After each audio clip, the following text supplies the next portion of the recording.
It's bipartisan corruption, when it's a bipartisan consensus around self-dealing and self-enrichment. And that's what we have here.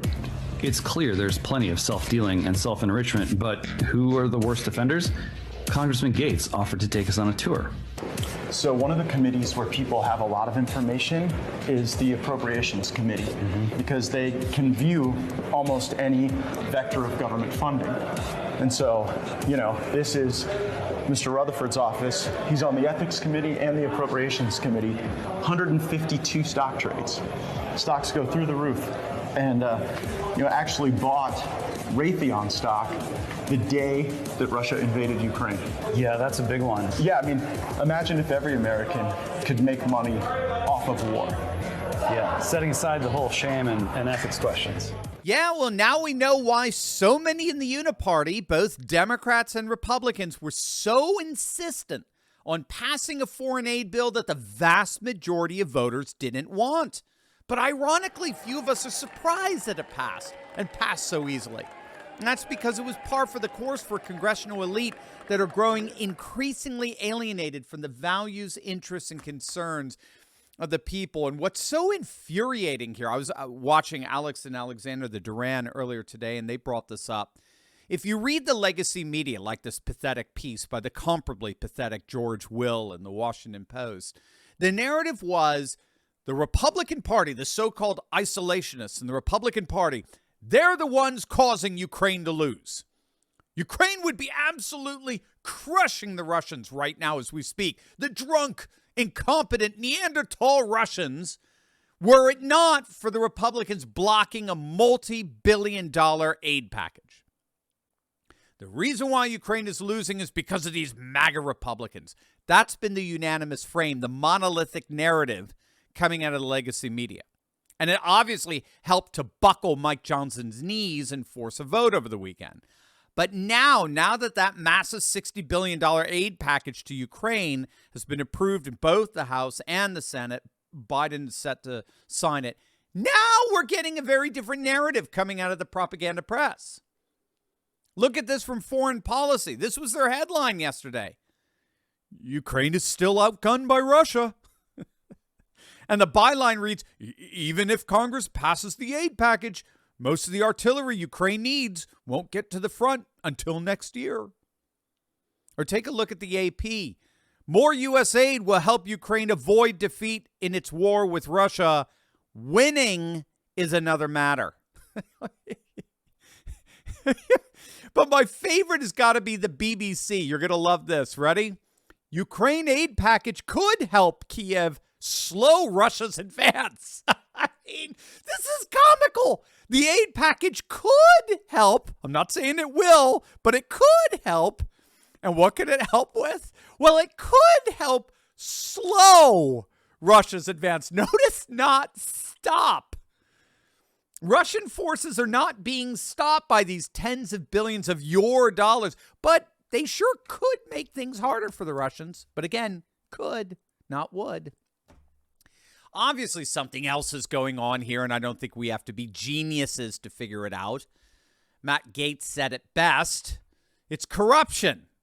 Plain and simple. It's politicians and their donors getting wealthy off of the military-industrial complex. I mean, look at this from Bitcoin.com. They did a study on the massive amount of money that congressmen have been making off of this war in Ukraine, and we're talking, dude, lots of money. And of course, we're talking both parties, right? Both Republicans and Democrats are investing big time in defense contractors like Lockheed Martin and Northrop Grumman, and whose stocks, of course, I'm sure you're not surprised, have been surging of late. Surprise, surprise. This is classic insider trading. Congressmen and their donors and lobbyists profiting off of their own legislation. Now, you do know you can exploit these shady practices for your own benefit, right?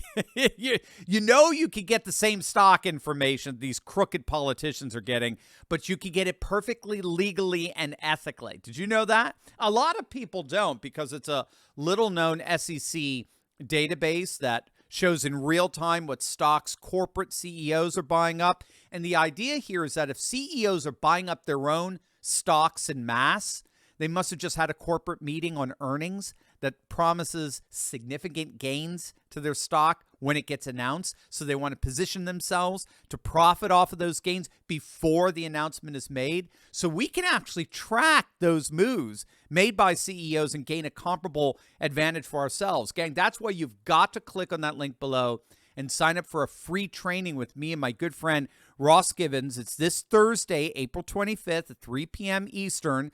Ross is an insider trading expert whose recommendations have led to investment returns of over 200% using precisely this method. It's going to be an amazing free training where you and I can learn how to trade with the exact same insider knowledge as these politicians, but legally and ethically. But don't wait. Seating registration is limited, so click on that link below right now. Register today, and I'll see you for an event that promises to change your life. But regardless, gang, the real tragedy in all of this DC corruption is how it only ended up sacrificing so many lives in Ukraine. I mean, I talked about this a couple of days back, but there was a stunning admission from Fox News. Remember, Fox is owned by Rupert Murdoch, who's been one of the staunchest supporters of the Biden policy in Ukraine.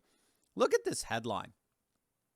The Ukraine war is lost, but Hollywood and DC don't know it.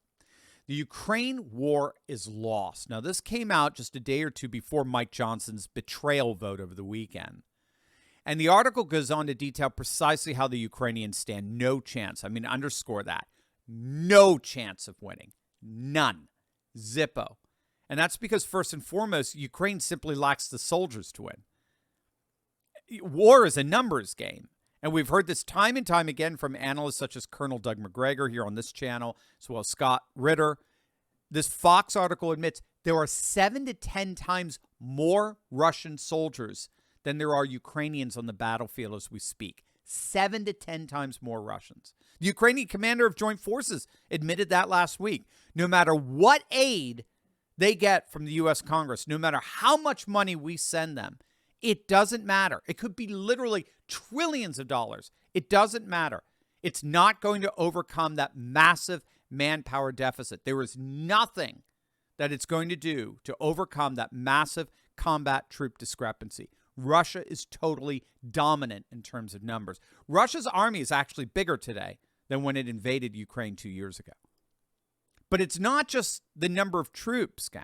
The second reason the war is lost is that, again, no matter how big the check is that betraying Republicans and their uniparty Democrats write for Ukraine, NATO's war machine simply can't keep up with Russia. It's widely admitted that NATO simply can't keep up with the munitions needed to fight. It's NATO that's been running out of missiles, not Russia. Russia, as it turns out, is stockpiled as far as the eye can see. They've been preparing for this for 10 years. So Russia's army today is bigger than it was 2 years ago at the start of the conflict, and they've officially restocked all of their previously destroyed tanks and repleted their entire missile inventory. In other words, let's cut to the chase. As Colonel McGregor said on this channel before, Russia's now stronger than they've ever been.